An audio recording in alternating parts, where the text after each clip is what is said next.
Et on va aller plus loin avec notre invité ce soir, Clémence Oudaille, bonsoir. Merci d'avoir accepté notre invitation. Je le disais, vous êtes journaliste au service religion à La Croix. Vous avez suivi le procès, vous avez déjà interviewé le cardinal Barbarin avant l'affaire. Comment vous la voyez, vous, cette démission connaissant le cardinal Barbarin, est-ce que c'était inévitable? Il n'avait pas le choix, il ne pouvait plus rester à ses fonctions après une telle condamnation?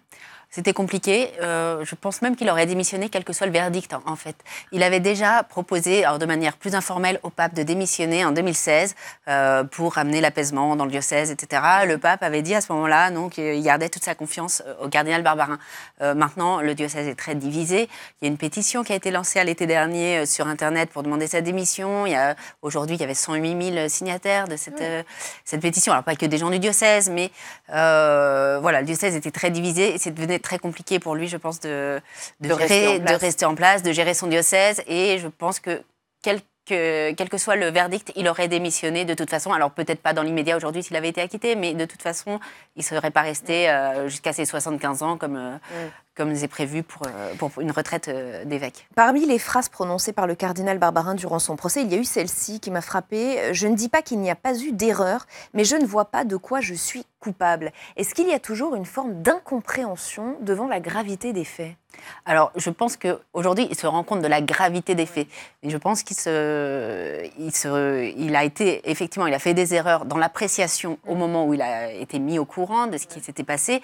Il n'a pas pris conscience tout de suite de l'ampleur des faits. Et c'est un peu inexplicable, parce que c'est un homme intelligent, c'est un homme qui va très vite, etc. Alors, pourquoi est-ce qu'il n'a pas compris tout de suite l'importance des faits reprochés au père Prénat? Je ne sais pas. Oui, mais ce sont des phrases qui sont venues de manière récurrente durant cette affaire. C'est pas lui en particulier, c'est qu'effectivement, on a eu le sentiment que beaucoup ne comprenaient pas, après tout, pourquoi c'était si grave de ne pas le dire. Oui, parce que c'était des faits anciens, parce qu'il n'y a pas eu de nouveaux faits connus depuis 1991. Cardinal Barbarin, je rappelle, est arrivé à Lyon en 2002, donc longtemps après l'arrêt des faits. Mais il l'a reconnu aussi lui-même au cours d'interviews dans ces derniers mois. Il s'interrogeait plus sur la culpabilité du prêtre et le côté scandaleux qu'un prêtre fasse de tels actes, et moins sur les victimes et comment elles pouvaient réagir avec ça, et l'importance d'une condamnation aussi pour les victimes pour pouvoir se reconstruire. Donc tout ça, c'est des choses dont il a pris conscience, je pense, petit à petit, et qui expliquent toute cette série d'erreurs qui ont conduit à ce procès. Cette condamnation à 6 mois de prison avec sursis, vous la trouvez symboliquement forte? Vous vous dites qu'il y a quelque chose d'historique, il y aura un avant, un après? Alors oui, c'est historique, parce que c'est un cardinal, parce que c'est archevêque de Lyon. Il y a déjà eu 2 évêques français condamnés pour des faits similaires. En 2001, le premier, c'était Monseigneur Piquant à Évreux. En 2018, donc beaucoup plus récemment, l'ancien évêque d'Orléans, Monseigneur Faure, qui avait été condamné, alors l'un à 3 mois de prison avec sursis en 2001. Monseigneur Faure, c'était 8 mois de prison avec sursis, donc plus important. Mais c'était pour des faits qu'ils avaient directement couverts. C'est-à-dire qu'ils avaient été mis au courant très vite des faits et ils n'avaient pas dénoncé le prêtre en question. Là, pour le cardinal Barbarin, ce qui est nouveau, c'est que ce sont des faits qui sont très antérieurs à sa prise de fonction, qu'il n'a pas dénoncé. Et là, c'est effectivement quelque chose de très nouveau. Et je pense qu'il y a beaucoup d'évêques qui se posent des questions aujourd'hui pour savoir comment réagir face à ces faits anciens dont ils ont connaissance, mais qui sont bien antérieurs à leur prise de fonction. Vous diriez qu'il y a eu une forme de pression médiatique aussi, vu le contexte, vu les scandales mondiaux qui se répètent ces dernières semaines, ces derniers mois? Alors, je pense effectivement qu'il y a des choses qu'on n'accepte plus aujourd'hui et qui étaient acceptées, et pas seulement dans l'Église, dans la société, dans le monde scolaire, etc. Dans les décennies auparavant, il y avait d'autres histoires d'instituteurs qui étaient déplacés d'une école à l'autre. Enfin, il y avait d'autres histoires comme ça. Et aujourd'hui, la société ne l'accepte plus. On l'a vu aujourd'hui avec les femmes journalistes aussi qui dénoncent les faits de harcèlement dont elles sont victimes. Les victimes, dire que ça touche tous les univers. Ça touche tous les univers. Et aujourd'hui, les victimes ne veulent plus se taire, ne veulent pas se contenter que le responsable soit dénoncé, déplacé ou pas. Voilà. Aujourd'hui, la parole des victimes est mise en premier, et c'est heureux.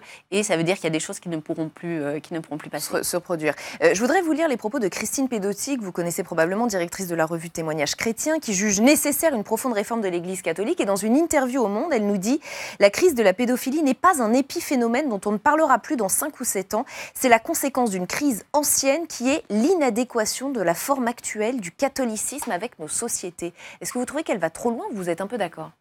Alors, je pense qu'il y a des choses à revoir. Après, comme je vous disais, c'est les problèmes d'abus sexuels et d'abus de pouvoir, c'est des choses qui touchent tous les milieux. On le voit bien.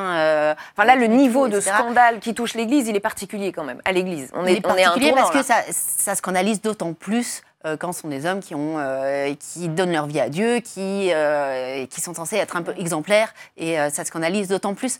Après, effectivement, il y a des choses à réformer, mais même le pape l'a dit, il y a un cléricalisme qui est une façon de donner du pouvoir aux prêtres, plus que de considérer leur mission comme un service, de considérer ça comme plus un pouvoir qui est à dénoncer, à revoir, etc.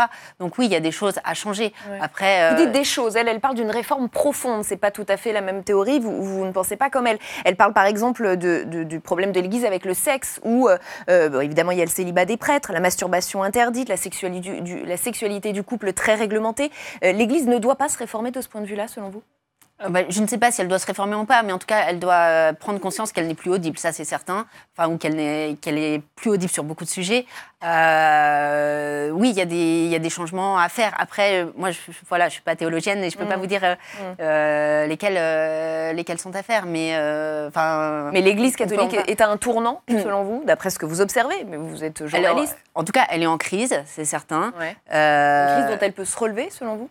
Donc, ça, on le verra à une échelle beaucoup plus importante, je pense, parce qu'elle a 2000 ans d'histoire derrière elle et qu'il y a déjà eu d'énormes crises par le passé et qu'elle a continué à vivre en se réformant. Il y a eu des réformes par le passé et c'est vrai que c'est nécessaire. Une réforme aujourd'hui, oui, les crises d'aujourd'hui le montrent. Oui. Merci beaucoup Clémence Houdaille d'avoir été notre invitée dans l'entretien ce soir. Je rappelle que vous êtes journaliste au service religion à la Croix.